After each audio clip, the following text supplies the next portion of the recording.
Apa hukum menyambut Maulidur Rasul, melakukan perarakan, meraihkan majelis? Karena sesetengah pendapat mengatakan itu bid'ah. A'udzubillahi minasyaitonir rajim. Wa dzakkirhum bi ayyamillah. Ingatkanlah umat ini tentang nikmat-nikmat Allah. Jamaah Masjid Bukit Aman, ingatlah nikmat sihat, ingatlah nikmat jawatan, ingatlah nikmat mata, ingatlah nikmat telinga. Itu yang disampaikan khatib di atas mimbar. Ingatkanlah nikmat Allah. Tapi ada nikmat yang paling besar daripada nikmat mata, nikmat telinga, nikmat nyawa. Apa itu? Nikmat datangnya Nabi Muhammad sallallahu alaihi wasallam. Maka meraihkan Maulid Nabi adalah mengingatkan umat, mengingatkan Melayu Malaysia, mengingatkan muslimin muslimat bahwa telah datang Nabi kamu. Wa dzakkirhum bi ayyamillah.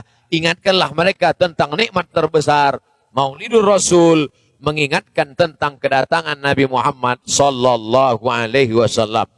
Orang tak lagi ingat 12 Rabiul Awal sebab kita pakai kalender Januari, Februari, March, April.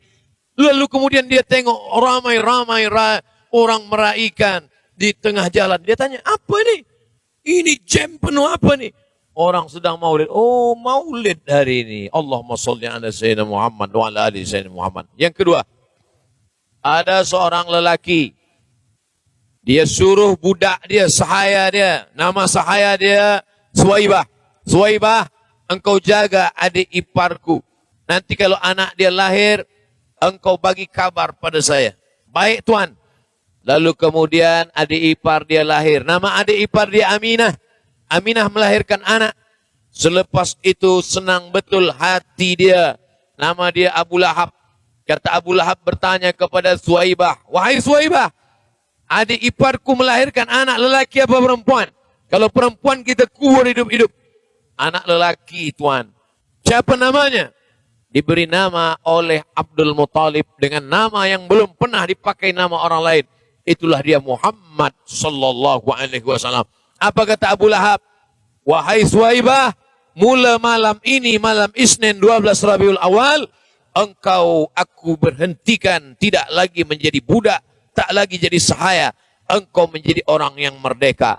Apa balasan Allah kepada Abu Lahab yang gembira menyambut kelahiran Muhammad sallallahu alaihi wasallam? Abbas disebutkan dalam Sahih Bukhari. Abbas bermimpi berjumpa dengan Abu Lahab. Wahai Abu Lahab, ya, engkau masuk neraka Abu Lahab. Betul. Khuffifa alayya fi kulli isnain. Tapi azabku diringankan setiap malam Isnin. Li'itaqi Suwaibah. Kerana aku membebaskan Suwaibah. Bersyair ahli hadis namanya Al-Hafiz Al-Maqdisi. 6 bait syair. Idza kana hadha kafiran ja'a dhammuhu tabat yadahu fil jahim mukhlida ata annahu fi kulli yawmil itsnain abada yukhaffaf anhu al-'adzabu masruran bi ahmada fa kaifa billadhi tula umruhu bi ahmada masruran wa mata muwahhida. Kalau Abu Lahab yang kafir saja diringankan azabnya setiap Isnin, apalagi umat Muhammad sallallahu alaihi wasallam. Dalil yang ketiga. Sebetulnya banyak lagi dalil nih, tapi karena waktu kita tak cukup. Sebetulnya waktu tak cukup, Ustaz tak ingat.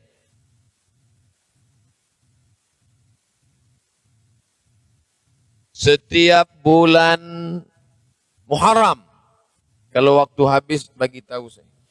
Setiap bulan Muharram tarikh 10 kita semua berpuasa. Kenapa kita puasa setiap 10 hari bulan Muharram? Kerana pada hari itu Allah menenggelamkan Fir'aun. Allah menenggelamkan Fir'aun itu sekali apa tiap tahun? Sekali. Allah menenggelamkan Fir'aun itu sekali. Tapi kita berpuasa Asyura setiap tahun. Itulah dalil Muhammad lahir sekali. Tapi kita menyambutnya tiap tahun. Itu bukan Abdul Somad buat dalil. Baca dalam kitab Al-Hawi lil-Fatawi.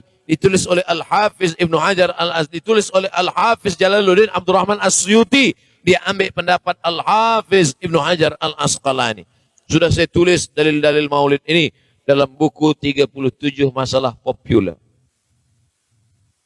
Apa yang dipahami integriti dalam konteks Islam Ahlus Sunnah wal Jamaah? Integriti merasakan kehadiran Allah dalam setiap gerak-gerik kita. Kalau kita takut buat dosa kerana CCTV akan mati. Kalau kita takut buat dosa kerana ada atasan yang melihat kita, masanya dia akan tidur.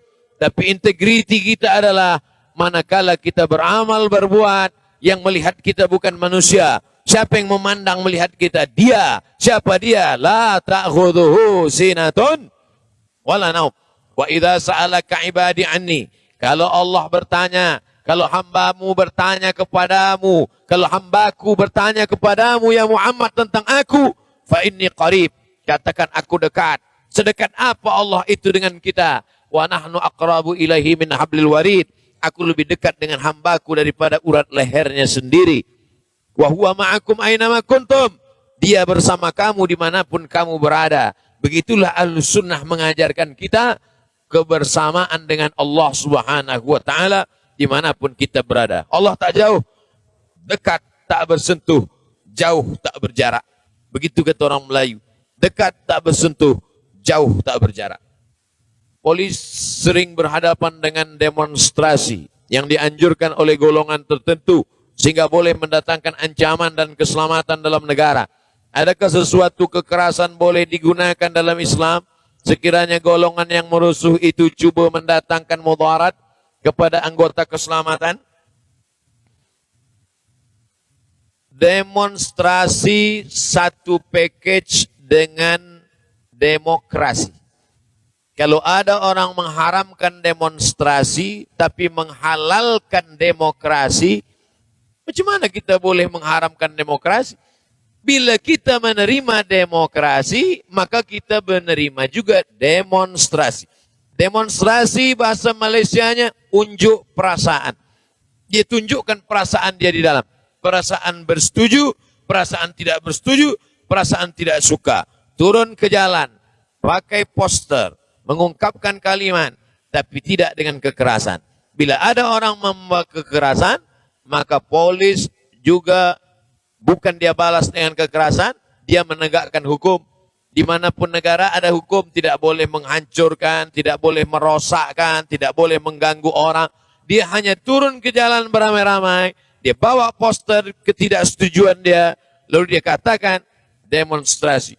7 juta orang berkumpul di Jakarta untuk demonstrasi, unjuk perasaan, unjuk demonstrasi damai. Tidak ada rumput yang terinjak mati. Tidak ada batang kayu yang patah. Tidak ada sampah yang berserakan. Bersih. Datang, berzikir, berdoa, tunjukkan perasaan, ketidaksukaan, ketidaksenangan, atau suatu tindakan. Maka ketika ada yang melanggar, maka hukum mesti ditegakkan. Siapa yang menegakkan hukum?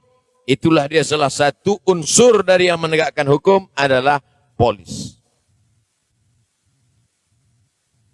Last, mutakhir ini negara Islam Barat sering menjadi tumpuan untuk melakukan aksi keganasan seperti ISIS.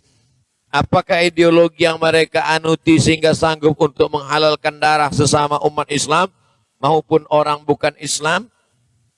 Ahlus Sunnah wal Jamaah tidak menghalalkan darah orang yang bersyahadat asyhadu an la ilaha illallah wa asyhadu anna Muhammadar Rasulullah. 3 ciri Ahlus Sunnah. Pertama, tidak menghalalkan darah. Man qala la ilaha illallah. Siapa yang mengatakan la ilaha illallah Muhammadur Rasulullah faqad asamu minni dima'ahum wa amwalahum. Maka tidak boleh mengganggu hartanya, tidak boleh menumpahkan darahnya. Sedangkan ISIS menghalalkan darah orang walaupun bersyahadat asal berbeza dengan dia, maka halal darahnya. Itu menyebabkan ini keluar dari Ahlus Sunnah wal Jamaah. 2, dalam Islam, umat Islam membaiat khalifah. Umat Islam berkumpul membaiat Abu Bakar Siddiq. Sedangkan dia tidak membaiat khalifah.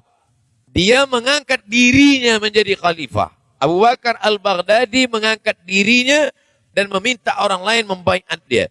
Itu beza Abu Bakar Siddiq dengan Abu Bakar Al-Baghdadi. Maka keluar dari Ahlus Sunnah wal Jamaah.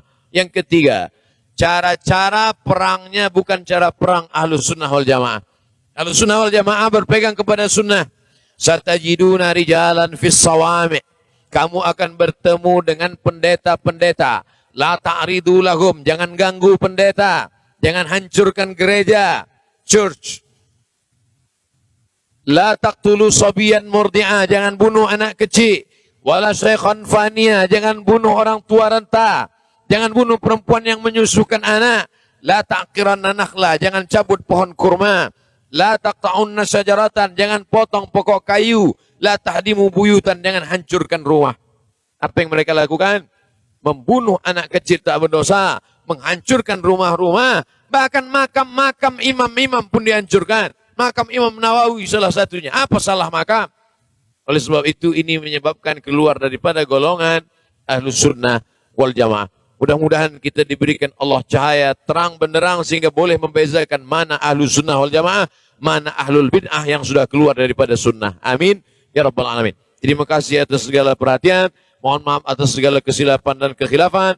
Waffaqana Allah lima yuhibbu wa yardah. Subhanakallahumma wa bihamdika asyhadu an la ilaha illa anta astaghfiruka wa atubu ilaih. Wa sallallahu ala sayyidina wa maulana Muhammad wa ala alihi wa sahbihi wasallam. Walhamdulillahi rabbil